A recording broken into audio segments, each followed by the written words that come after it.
The Flushing girl from Flushing, the nanny named Fran. Oh, Mr. Sheffield. Miss Fine.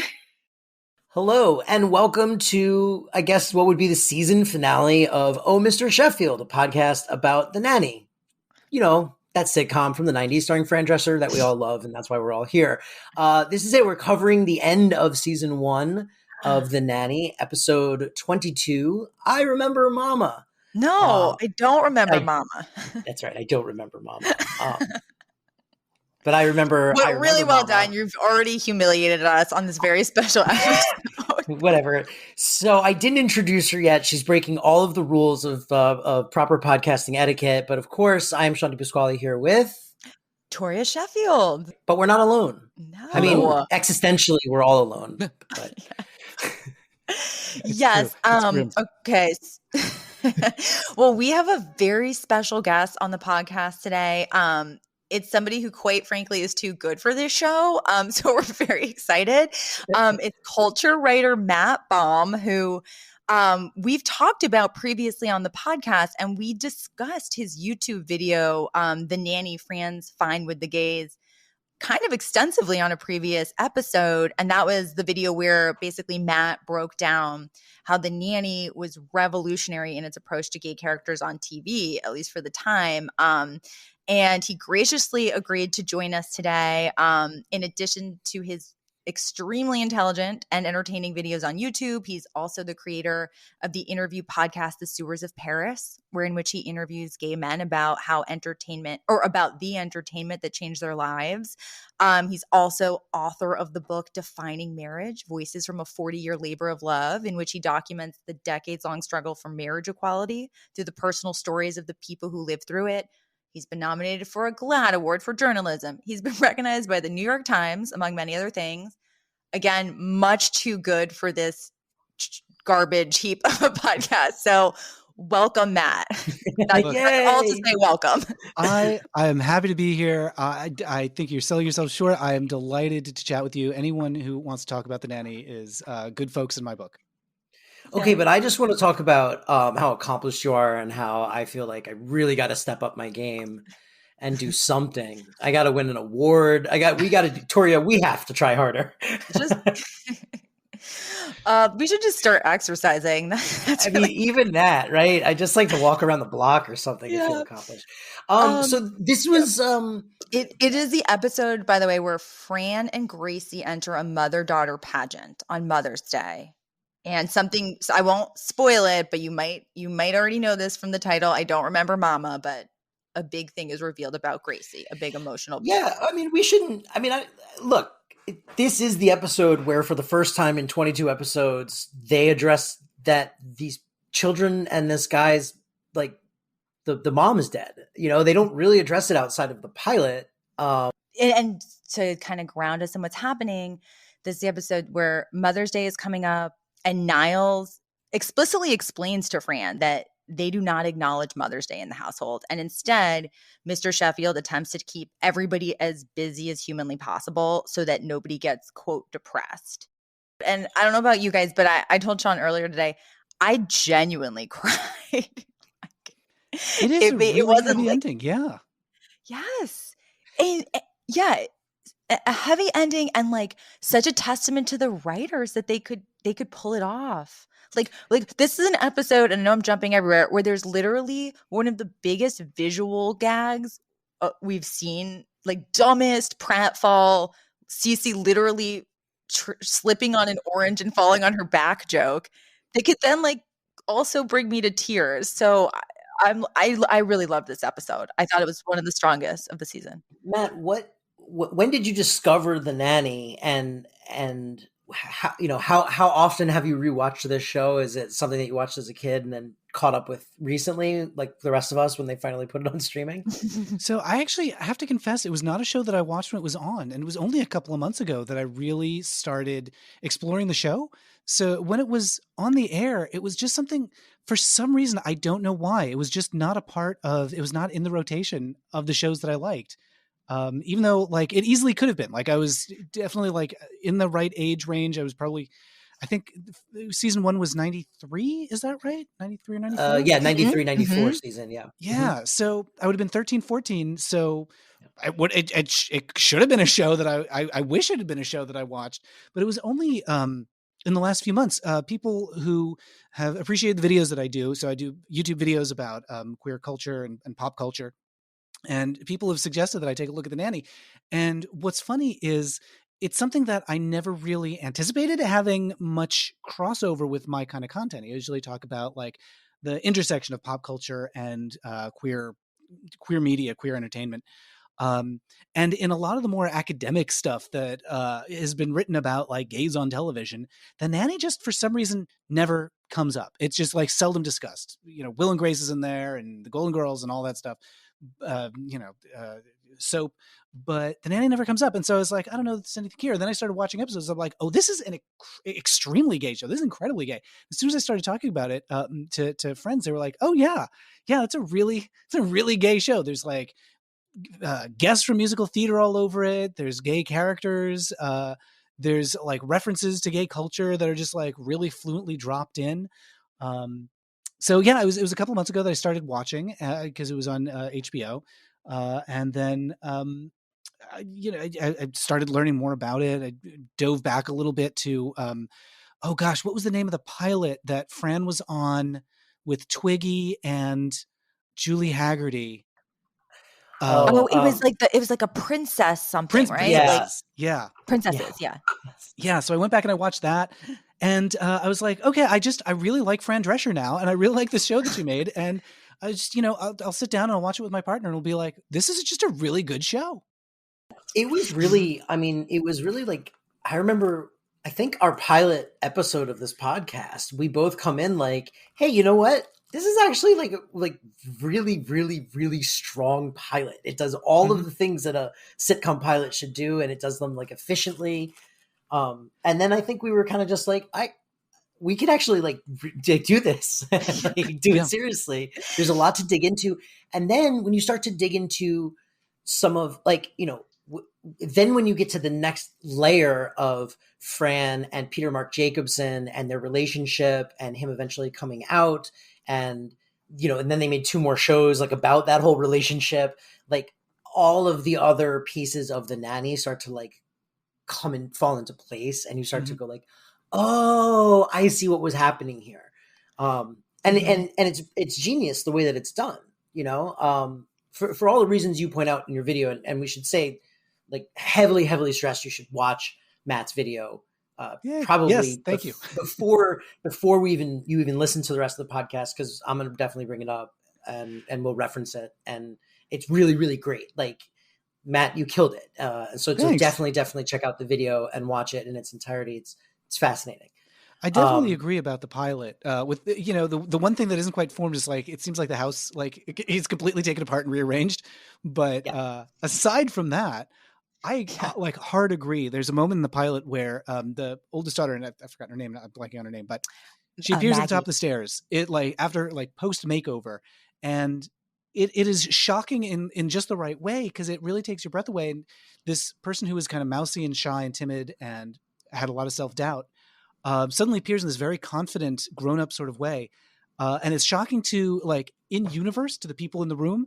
And I think they successfully make it shocking to the viewer. And to be just like a really sweet, tender moment. I think that's something that this episode, I Don't Remember Mama, does really well too. Like there are a lot of sitcoms that have very special episodes, and it feels cheap and manipulative and unearned. And I think this one feels totally earned. Well, and I was going to say, go on. No, I was just going to try to walk us through the episode a little bit more. That's but if what I was going to do. Oh, God, we're so in sync, Toria. We're the Fran and the Peter Mark Jacobson, except neither of us are that talented, and we're both straight. So I guess so we're nothing. We're nothing. We're just 2 Jews doing a podcast, Toria. Yep. Let's move it along. So basically, yes, it's revealed that they never talk about Mr. Sheffield's wife and their mom. But Mother's Day is coming up, and Mr. Sheffield, I don't think it's part of the distraction. I think it might just be like coincidental. He also reveals that he has that they have joined a country club as a family. So that leads to one of my favorite scenes. They go to like get a tour of the place, and Fran goes, "Oh, like so much wood paneling. Like half our juice must go to Pine Sol." It's just like a funny, perfect Fran line. But they go, and they're told that there's actually like a mother-daughter pageant happening. Or it's not really a pageant; it's more a talent show on Mother's Day. And Gracie is To instantly be like, fair, they keep calling it a pageant, but it's not handled like a pageant really at all. But they did keep referring to it as the pageant, but it's not. It's just like a talent show. It's literally just like people doing different talents. Like yeah. And Gracie's instantly like, oh, like, can I do that with Fran? And Fran thinks that's a great idea. And Mr. Sheffield is instantly like, no, like that's a terrible idea. The last thing that Gracie needs on Mother's Day is to be reminded that she doesn't have a mother. I do want to discuss the some of the wardrobe choices in this episode. Is this going to be about Mr. Sheffield's green jacket in that first scene? Because I don't ever think about fashion, but I wrote down, what is up with that green jacket? It looks great on him, and he wears it all the time, Shawn. I think I brought that up before. I hate that green jacket, man. I don't think it looks great on him. It's so green. No, I think we're talking about Fran's outfits, which were phenomenal in this episode. Yes. Sorry, Matt, please continue. Yes. Honestly, the first one that caught my eye was Gracie in this like little mini Ruth Bader Ginsburg sort of number when they first go to the club. It's like a black dress, shiny belt, and then like so much lace. It looks like an Elizabethan collar around her neck, and a side pony. Yes. That's right. She does have the side pony. I was right about Gracie's age at that time, and that's what they dressed us in. Like all the photos from that time look absurd. Every little girl looks absurd. These like large, oversized, huge collars. Slightly Victorian. It looked like a Little House on the Prairie era dress.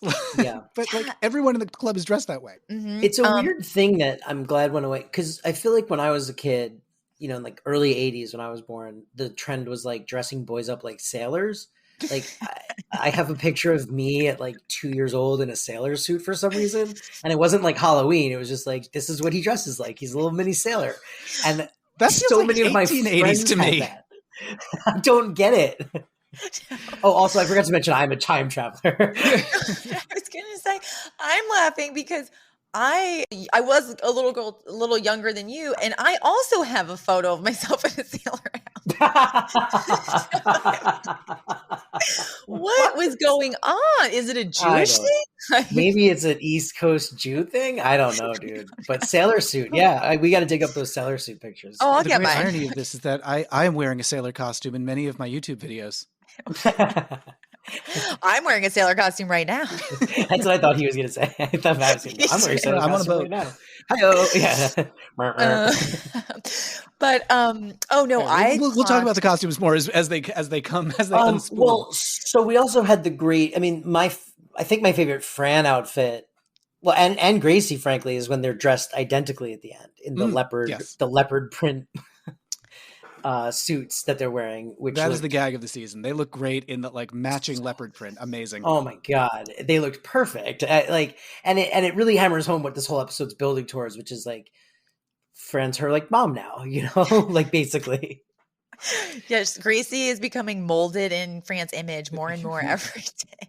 Yeah. Well, I just clocked that later in the episode when they show up for the pageant rehearsal, Fran is wearing the coolest dress. It's just multicolored. It's geometric. She's wearing purple tights, deep purple matching high heels. It would be a hit today because that's come back. So it's interesting that we all clocked a different outfit. I thought we were all going to be so on the same page, and we all were completely in different places. Also, Shawn, why don't you like his green? I think I talked about that last week, how it looks really great on him, and clearly his eyes are green because they always talk about how green complements his eyes. Yeah, I don't know. It always strikes me as just like kind of garish. I'm always like, why is he dressed like that? I just want all of our listeners to go rewatch this because it is such a normal looking shirt, and I don't You never know catch me in a what jacket like that. I don't know what Shawn is seeing.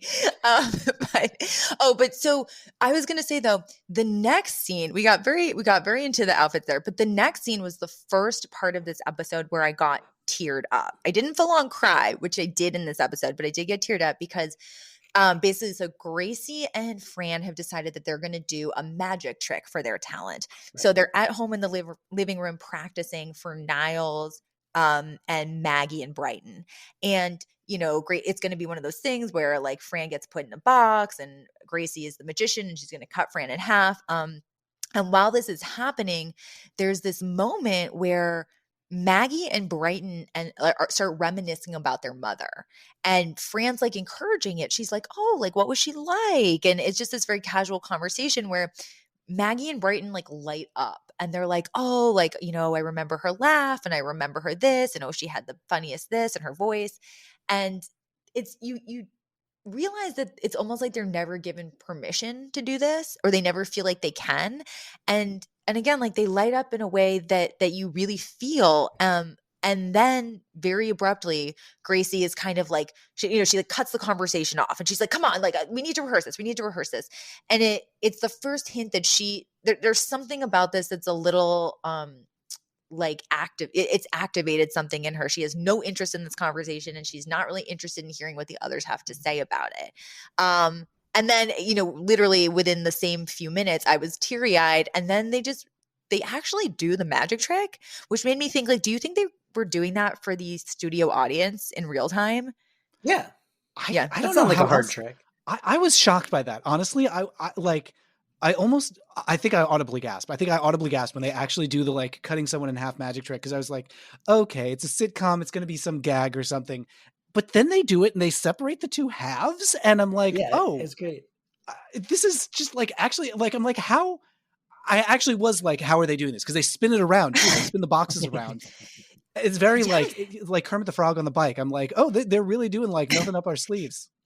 Yeah, no, it really felt like it's something they had rehearsed and were like very proud to show the audience. And they even had like the comedic beats of, you know, when Fran is the magician's assistant sort of saying all the little gaggy, jokey things that get said during all of this stuff, where she like looks at her own feet, which are now detached from her body, and she goes, "Oh, there's a run in my stocking." Mm-hmm. This episode was actually kind of chocked full of little moments where they were sort of showcasing what the actors can do. Because there's also a moment where Niles is juggling, and it almost serves no purpose except to show that actor can juggle. And then also, I guess, for Stacey to trip later. Well, yeah, it gets the orange on the floor. The juggling scene I really liked. That made me laugh. I do like the juggling. I will say, as someone who can juggle, that his form is, let's call it rustic. All right. Well, so then, you know, kudos to Daniel Davis for learning how to juggle for one scene. Yes. You know, like that's how I look at that. It's like they were like, "Hey, man, you're going to be a juggler in this scene," and he's like, "I'm what now?" I'm gonna what? Yeah. It did though lead to one of, for me, the funniest exchanges in the whole episode, where he thinks he's alone in the room and he picks up these oranges and he starts to juggle them. And then Mr. Sheffield walks in and he instantly drops them. And Mr. Sheffield's like, "Niles, were you just juggling?" And Niles refuses to admit that that's what was happening. He's like, "No, like you must be mistaken. Like that's certainly not what was happening," which is a very Niles thing, where it's like he clearly has a lot of interesting things in his past, but we never know about any of them. And then it led to one of my favorite lines where Mr. Sheffield, it's so throwaway and it's not important to the episode, but Mr. Sheffield goes, "Oh, well, now I forgot what I was doing and why I even came in here." He goes, "Let's see. I was in my office talking to Cece. Ah, yes, I was trying to get away from Cece." And they just move on with the scene. And they're just always so mean to Cece. Always. Just no reason. Yep. Then we go to the scene at the club, which is the actual pageant rehearsal where Fran's in that fabulous outfit, and we sort of get to size up the competition. And this was this sort of reminded me of that debutante tea episode, in that we really see how Fran is juxtaposed against all these sort of waspy blonde women in neutral tones. They're all Trump voters. Yeah. All of the characters in this country club all voted for Trump. I guarantee it. I like promise. I promise it. Like, they're so cruel and cold and like selfish and self-serving.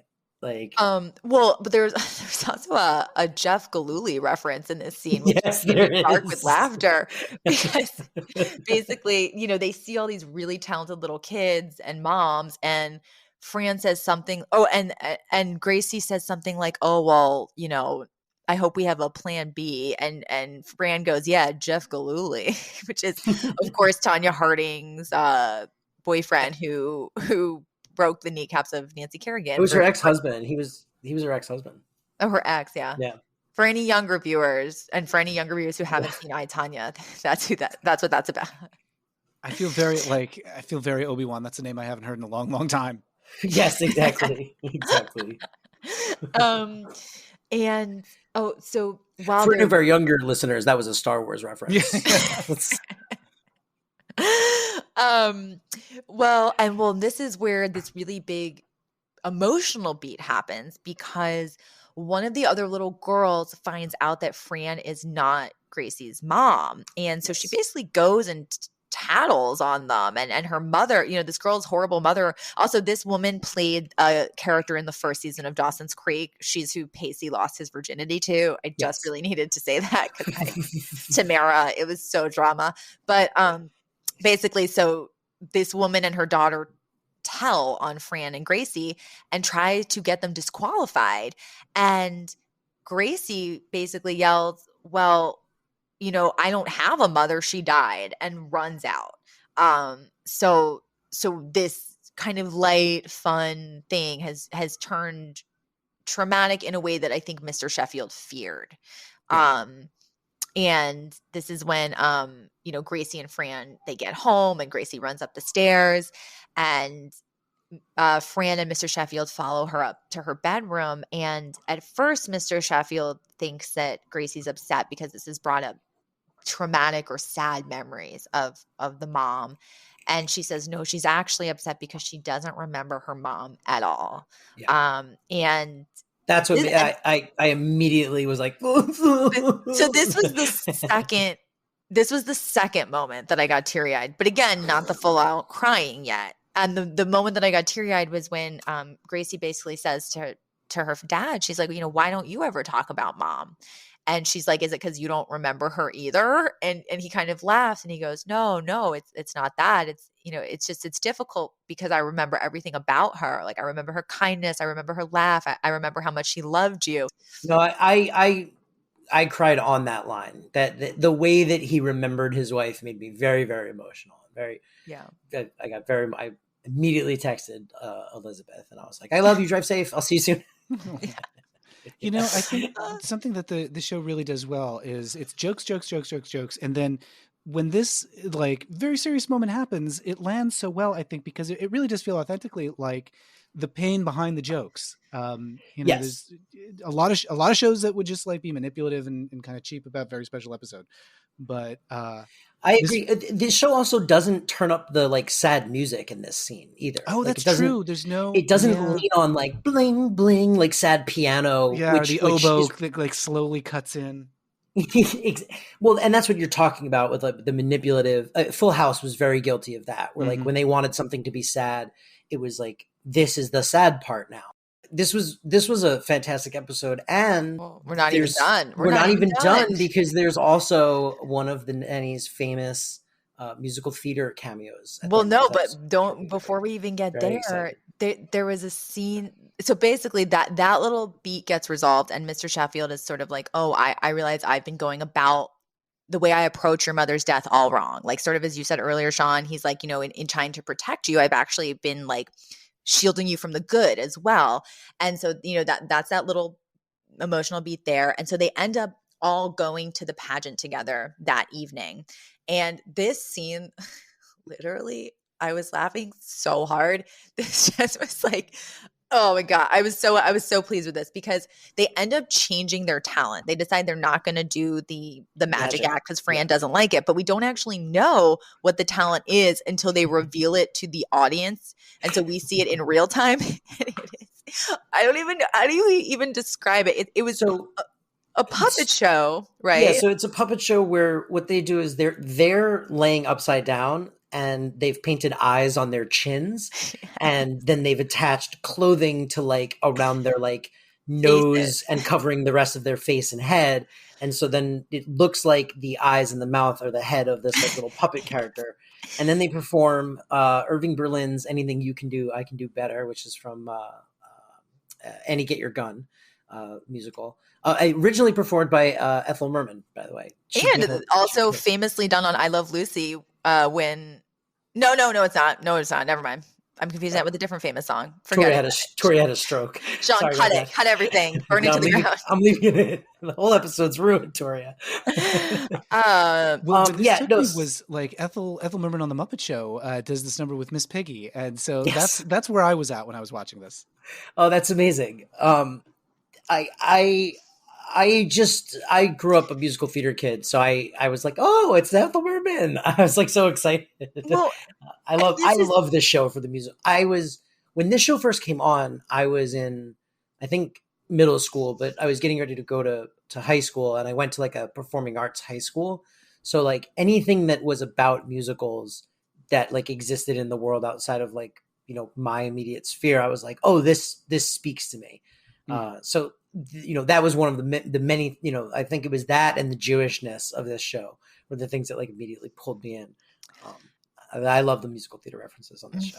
Well, they make me so happy. This was also, it was just such a like delightfully weird thing for them to do. Of all the talents that they could have done and revealed, it is a weird, like, it's almost like, remember like rathergood.com where like the mouths would move on like animal, it'd be like human mouths on like animals. It just has it's just, again, it's a very delightfully weird, like visual gag.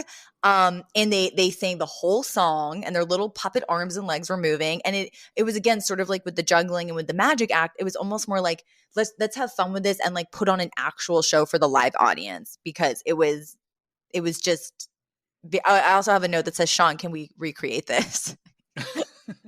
Oh my God, yes. Can we please do that? Interrompemos esse podcast para perguntar: quem você quer ser? Designer, engenheira, pedagoga, administrador.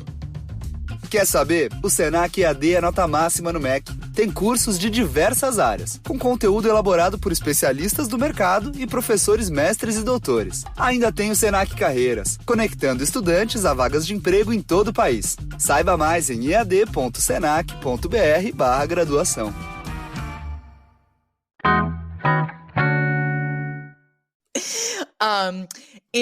So this leads to sort of, Sean, what you were about to mention a couple minutes ago, which is, you know, everybody claps for them and they bow and then they're matching leopard print outfits and they run off stage. And suddenly Patti LaBelle approaches Fran when they're taking off their makeup. And Patti LaBelle, like famously known as like the godmother of soul. And she compliments Fran and Gracie on the performance. She's like, oh, you two were great. And Fran's like, oh my gosh, like, what are you doing here? And she's like, oh, I'm here with my daughter. And this made me laugh out loud because Fran's like, oh my God, I'm such a big fan, like blah, blah, blah. And we like really have that beat with Patti LaBelle. Then Patti LaBelle and her daughter go out on stage and Fran looks at them and goes, wow, if they don't get second, there's no justice in this world. She clearly thinks that she and Gracie are going to get first. And then I also have a note here where maybe the most unrealistic thing we've ever seen in the show is that all these white wasps are this into a Patti LaBelle performance. Yes. That's a good point. Yeah, I mean, there's a whole other special episode about like country clubs and racism, like that they just completely like blew over. They're like, well, I mean, look, it's Patti LaBelle. She's got money, so she could get in anywhere. Yeah, I don't feel like this was the time that like sitcoms or like TV was doing like class critiques, but it is something that is like always weighs on me when I'm watching this show. These are people who are just unspeakably, unthinkably rich. And what is the morality of that? Yes. Well, and they acknowledge it in that, like, I mean, there's an episode earlier in this season where they get snowed in and they have to go to Sylvia, Fran's mother's apartment, to wait for like the snow so they can take a flight this like a very, fancy vacation they're going on.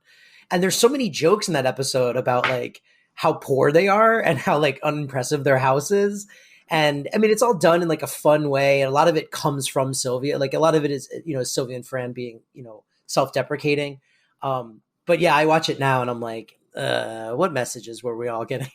Like, what was being reinforced into us that mattered? One of the things that I really love about having Patti LaBelle at the end there is, I think the episode is very much about the question of what makes a family. Like underneath all the jokes and all the like drama and the weird magic tricks and the slipping on an orange, it's like, what's a family and who counts as like a mom? Does somebody have to be the person from whose body you came out of to be your mother? And what a relationship that is the relationship that Gracie and Fran have. Does that equal something motherly? And Patti LaBelle in real life has, I don't know exactly if the ages would have lined up exactly, but Patti LaBelle, when her sister passed away, Patti adopted her sister's children and was in real life an adoptive mother. Wow. So it was just a really nice touch to have her there, to drive pretty that cool. point home. Oh, Wow. that's so cool. That's really cool. Yeah. Maybe on our next Nanny trivia, I'll actually look up the timeline on that. Because a lot of people that Fran Drescher, we should just start paying Matt to do Nanny trivia for us. I know. Like, what's the even point? When we get to that segment of the show tonight, we should just skip it because we should just be like, Matt, just tell us anything that you know, because that's gonna be far more. You know what? I'm just gonna clip him saying that here and put it in when you go. And now some trivia. Yes. Well, and then this is what leads to the final scene in the episode, which is the one I keep referencing where I'm like, I didn't just cry. I cried. And oh shoot, I totally forgot. I had wanted to double check if we were watching real home movies of Fran Drescher in that episode. And I completely forgot because basically something that we learned at the beginning of the episode is that for Mother's Day, Fran is going to convert all these old home movies for her mom into VHSs, which at the time, nobody under a certain age is going to have any idea what that means, but basically preserve some old home movies for her mom. So she's showing it to the kids. And my instinct is that was really Fran Drescher, like as a little girl, because they were, right? Same. Yeah. But so then Mr. Sheffield comes in. She put her dog and her real parents on this show. I'm sure she was like, put my old home movies on there. That's this is true, so cute. Right? Yeah, definitely. But that's not what made me cry. What made me cry is then Mr. Sheffield comes in. He's like, oh, I also actually had a video made. And he puts it in the VCR and he goes, these are actually some old home movies that we have. And it's like Niles, Mr. Sheffield, Fran, and the children in front of this television. And it's just like really 100% earnest footage of Mr. Sheffield and like Brighton and Maggie when they're little, and then Gracie when she's like maybe 3. And then we see Sarah Sheffield for the first time, who just looks like this kind, loving, like very maternal woman holding, Gracie really close. And it's like they cut back to the family and they're just like genuinely moved. Like this is not played for a joke. They're just watching sort of they're just all sort of watching in awe of her. And then Fran very quietly and like very subtly just reaches her hand out and puts her hand on Mr. Sheffield's and it's a very like natural and reassuring gesture. It's not even like romantic as much as just very loving. And it was just like this perfect little moment that revealed so much about like what was happening under the surface of everything. And that's when I was like full on crying.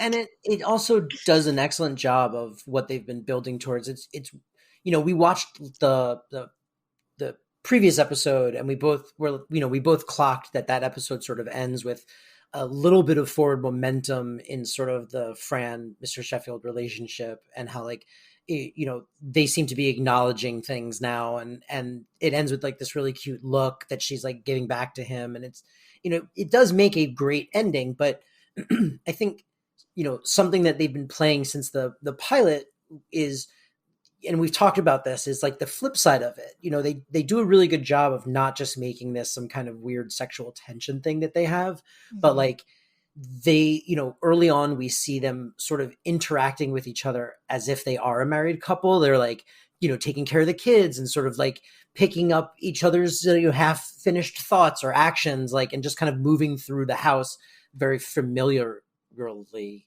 Mm-hmm.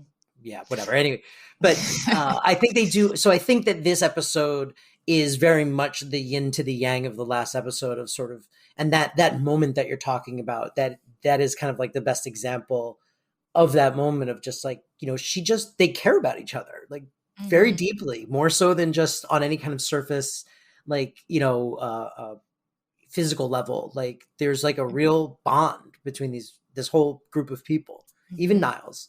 Yeah, Even it's true. I think that's one of the many reasons that the show feels either queer to me, or that I think the show resonates with queer viewers in a particular way, because this is what is sometimes called a logical family. It's the not necessarily biological, but it's the people who make sense to have in your life. And that moment at the end is so sweet. They're acknowledging the importance of this character who is, who isn't even really on the show, but it's someone who was in their lives. And also, someone who never had a chance to meet her is being so sweet, and Fran is so sweet and so gracious and so she's the anti-Cece of respecting what is necessary for this family that she really cares about to, it's a moment she recognizes that they need, and she's happy to see them have the moment. I'm just amazed by the incredibly expert pacing of this episode, that everything seems to happen at the right moment. It doesn't feel rushed at any point. Richard Day, who is a TV writer that I really appreciate. He worked on a million shows, including Arrested Development.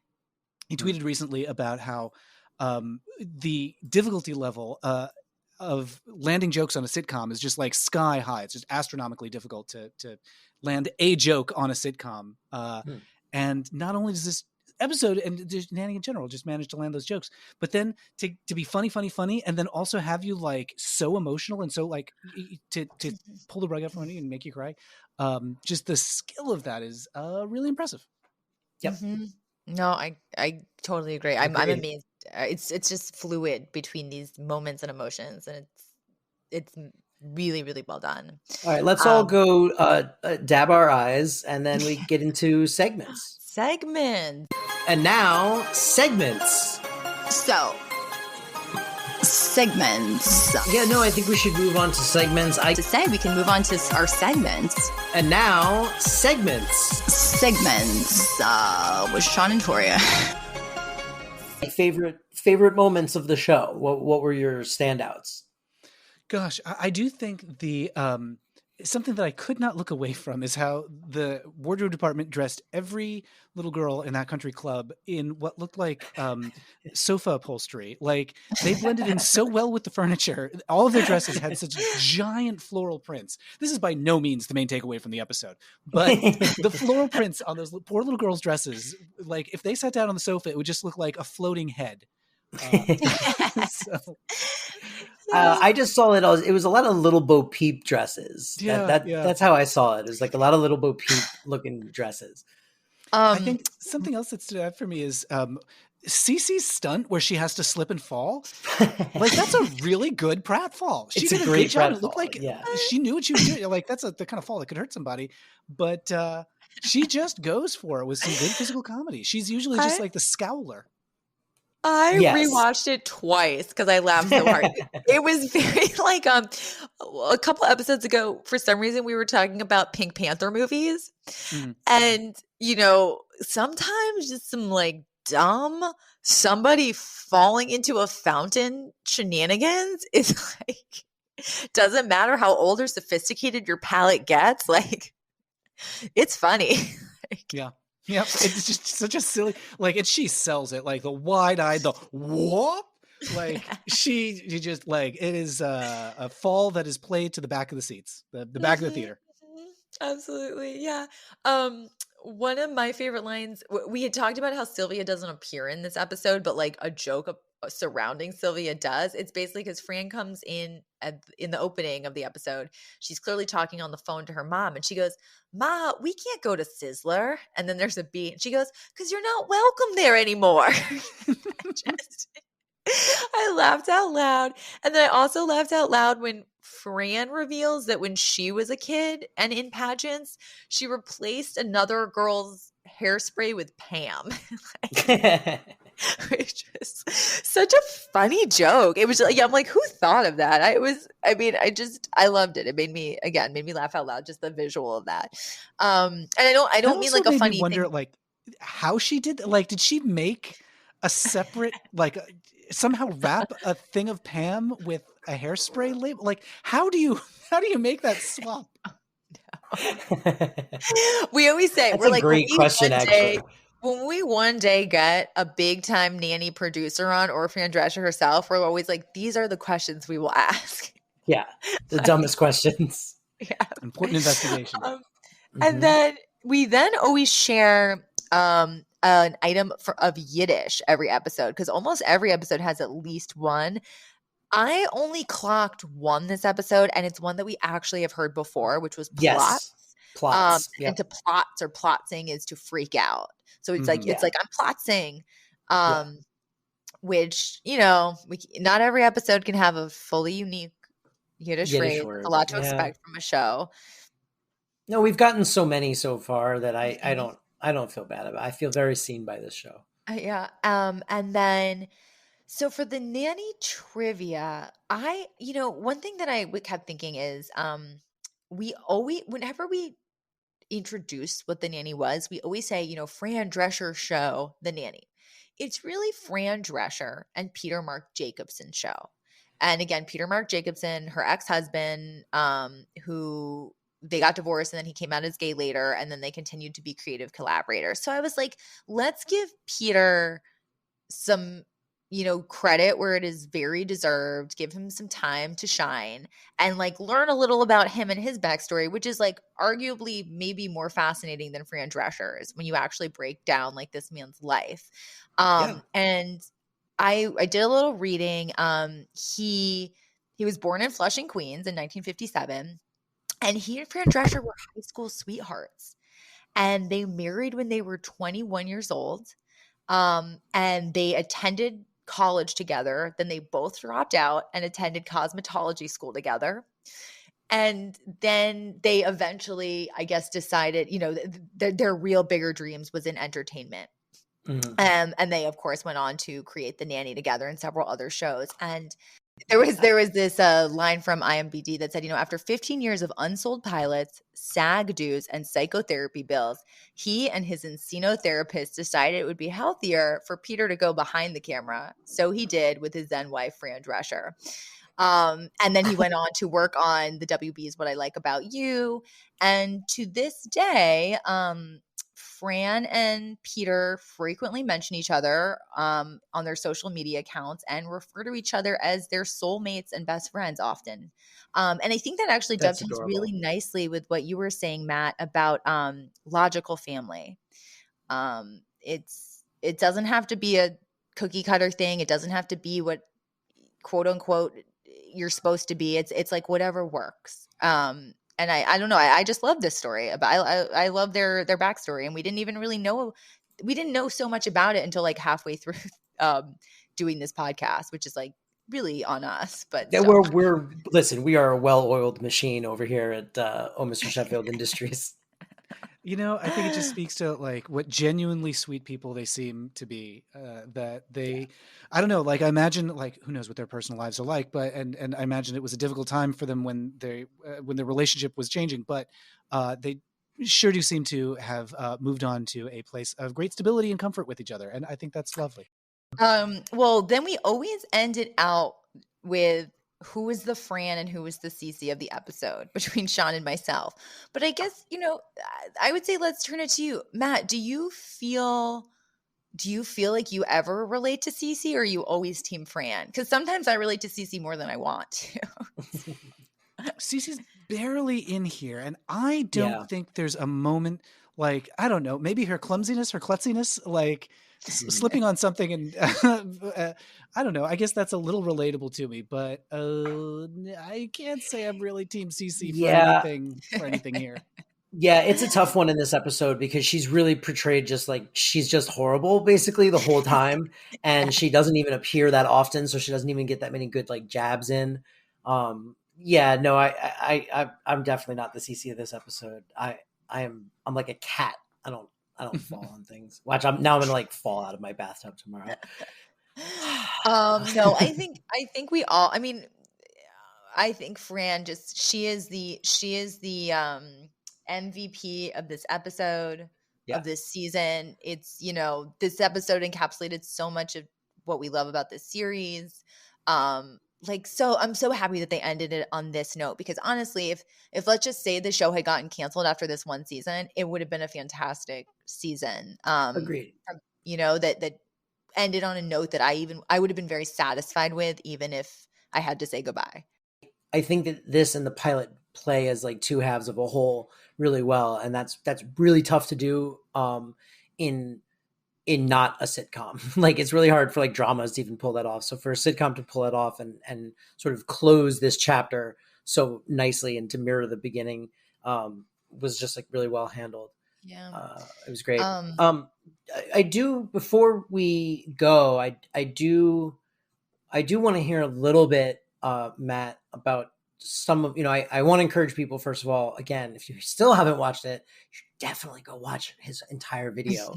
But I do want to hear and all like his a little other bit. videos I was going through many of them this week, and they're very funny. Yes. They are very intelligent, and they are just really good analysis if you are a TV pop culture person. Yay. Yeah. And obviously if you have an interest in like queer representation on television also. Like that's the other thing I should mention. Very, very, very interesting stuff about all of it. Yeah, so that's what I actually wanted to talk to you about, Matt, is there's only so much time in internet videos, that you're going to capture the audience's attention. So I was wondering, if are there things that you weren't able to include that, like, if you would have liked to have included? Were there other things that like you picked up that this show kind of is putting down that struck you as sort of like a first or important that it was being said on TV at this time? So one thing is something that I didn't mention in the video that I did. So I did this video about the Nanny a couple of months ago. Well, I guess a couple of weeks ago. Anyway, did a video about the Nanny and how it was really groundbreaking in that the show was very accepting and just matter of fact about queer characters at a time when TV generally wasn't that. It was always very special episodes or the crisis of the week as we met a gay. And here we have Fran Drescher, really Fran Fine, who's like, oh, gay people exist and it's no big deal. So I did a lot of research into like what was going on with the show and the making of it. And one of the things that I didn't have a chance to put in the video, well, actually a couple of things. One is just the very sweet story about how the Nanny wound up existing, which is that Fran was in we mentioned this earlier, a show called Princesses that wasn't great. It was her and Julie Haggerty from Airplane and Twiggy, the model. And it's okay, but it only lasted a couple episodes. And then there's this amazing story about Fran was on an airplane to England to visit Twiggy, who she'd become close to in the making of this episode. And there just happened to be a CBS executive on the plane. And the way that Fran tells the story, she like saw that this guy was there. She was like, I'm never going to have an opportunity like this again. She goes to the bathroom, does her like makeup and makes herself like as presentable as she can for this man. And basically corners him on the airplane and starts trying to pitch him on a show. And he's like, okay. When we're all back in Los Angeles, come to my office, which was fortunate because she actually didn't have any ideas for shows. So then she spent some time in England with Twiggy and with Twiggy's teenage daughter. And what Fran realized that she and the daughter had a great rapport where she was like giving her little hints about like, not ways to be cheap, but like, little lessons for life that a extremely wealthy person just might not ever have had access to. And she realized that there was a great culture clash going on there and that she felt a little bit like Maria von Trapp, but from the other side of the tracks. And so she called up her husband and was like, all right, this is the show that we should do. It's The Sound of Music, except I'm from Queens. And that's that. And that's how she became the Nanny, basically. So that's one of the very fun stories that I, So just to underscore another very important point of mine, take that, people who think she ripped off Who's the Boss. She did not. It wasn't even in her original pitch. and that's ridiculous.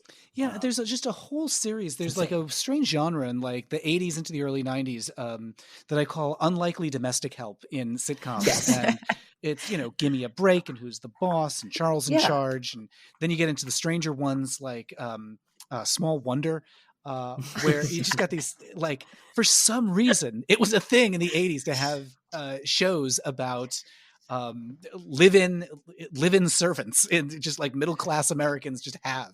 Mr. Belvedere, for example. Where can people find your stuff? What kind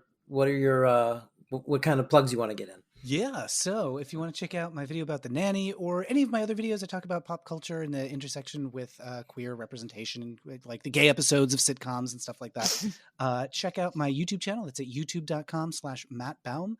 I just did a video about John Waters' films of the 1970s. I call them the Trinity of Trash, and how they had an unexpected impact on pop culture, from Disney movies to episodes of The Simpsons.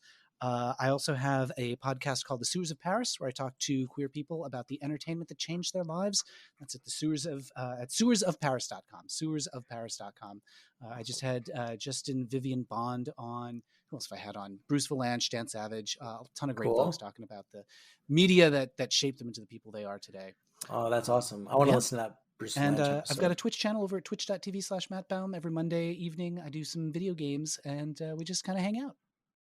Well, that's awesome. And also, we will have, if you're listening to this on a device that can also access the internet, which I assume you are, we'll have all of the links to all the things that Matt mentioned down there in the description. And then also, you can find us now on social media officially at Oh Mr. Chef Pod. That's with 2 Fs on Twitter and on Instagram. And I think I made a TikTok too. Probably on TikTok too, but I have to double check that. What are we putting on TikTok? Just the same shit we're putting on Instagram. I don't know. They're just clips from the show. What do you mean? Okay, clips. That's fair. Okay, yeah. I'm like, are we dancing? What are we doing? We're too old for. I saw another podcast putting up clips from their podcast, and I said, "Listen, stop that. It's great. It's great. We're young. Look at me. I'm hip. Sheesh. All right." And then, if you want to find us personally for some reason, you can find me at Shawn Wrights. And Toria, where can people find you? The best place is Instagram, Toria Sheffy, 2 Fs and a Y. Yeah, follow that. And also subscribe, and do all the things that you do to continue to get people to find this show, because a lot of people are finding this show, and it is quite flattering that people are enjoying all of this and having a good time rewatching The Nanny. There's going to be a little bonus episode, and then we'll dive into season 2, which I'm very excited to get into the later seasons, because I do have vague memories of this show, getting more budget and then doing episodes outside of the house. I know they go to an island on one episode. I love when TV shows, I love when sitcoms do on location episodes. Is my favorite. So can't wait. And again, thank you so much, Matt. This was fantastic. Absolutely. Thanks so much for having me. I really enjoyed it. Cool. And that's it. We'll see you the next time. Bye, Toria. Yeah. Bye, everybody. Thank you so much. Bye. The Flushing girl from Flushing, the nanny named Fran. Oh, Mr. Sheffield. Miss Fine.